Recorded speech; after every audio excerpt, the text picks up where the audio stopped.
গত 2 জুলাই একটি ভারতীয় নাম্বার থেকে আবার এসি লালবাগের ব্যক্তিগত নাম্বারে একটি মেসেজ আসছে যে তার একটি আইফোন 15 প্রো ম্যাক্স হারিয়েছে। ওই ফোনটির লোকেশন বাংলাদেশে কামরাঙ্গীরচর থানাধীন এলাকায় দেখাচ্ছে, পূর্ব রসুলপুর 2 নম্বর গলি এলাকায়। এবং তিনি জানান যে তার ফোনটি গত 27 মার্চ চুরি হয় এবং প্রায় 3 মাস পর তার ফোনটি অন হয় এবং লোকেশন ওই সংশ্লিষ্ট কামরাঙ্গীরচর থানাধীন এলাকায় দেখায়। পরবর্তীতে তার বক্তব্য এবং তার ফোন হারানোর সত্যতা যাচাইয়ের জন্য তাকে জিজ্ঞাসা করা হয়। বলা হয় যে আপনার ফোন যে হারিয়েছে এ সংক্রান্ত কোনো কমপ্লেন করেছেন কিনা। তখন তিনি ডকুমেন্টস দেখান এবং ডকুমেন্টসের সত্যতা যাচাই করে নিশ্চিত করা হয়। নিশ্চিত হয়ে ডিসি লালবাগ স্যারকে বিষয়টি অবহিত করি। নগদের কাছে সব গ্রাহকই প্রিয়, তাই তো সারা দেশে ক্যাশ আউট চার্জ সবচেয়ে কম।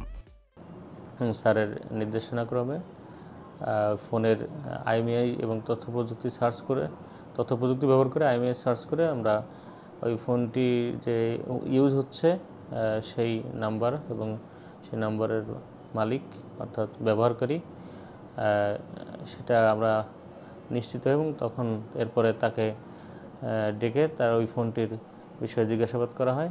পরবর্তীতে তিনি নিশ্চিত করেন যে ফোনটি তার বাসায় আছে।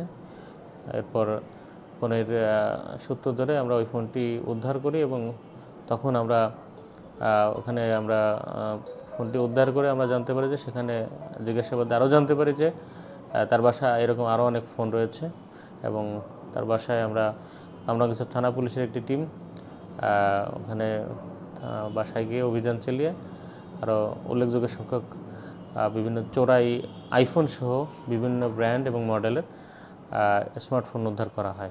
নগদের কাছে সব গ্রাহকই প্রিয়, তাই তো সারা দেশে ক্যাশ আউট চার্জ সবচেয়ে কম। তারা দুই ভাই রাজধানীর একটি মার্কেটে বেশ কয়েক মাস ধরে ব্যবসা শুরু করে। এর আগে তারা মেকানিক হিসেবে বিভিন্ন মার্কেটে মোবাইল সার্ভিসিংয়ের দোকানে কাজ করত।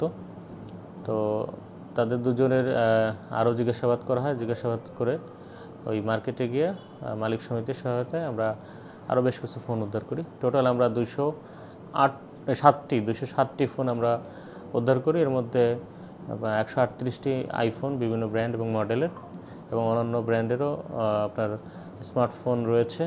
তো আমরা জিজ্ঞাসাবাদে জানতে পেরেছি এই ফোনগুলো ভারতসহ বিভিন্ন দেশ থেকে তারা চোরাই পথে শুল্ক ফাঁকি দিয়ে লাগেজে এবং পার্সেল করে এই ফোনগুলো বাংলাদেশে এনে মার্কেটে বিক্রি করত। অভিযানের পরে তাদেরকে কামরাঙ্গীরচর থানার একটি মামলা বিজ্ঞ আদালতে সোপর্দ করা এবং এই সকল 207টি ফোন জব্দ করা হয়।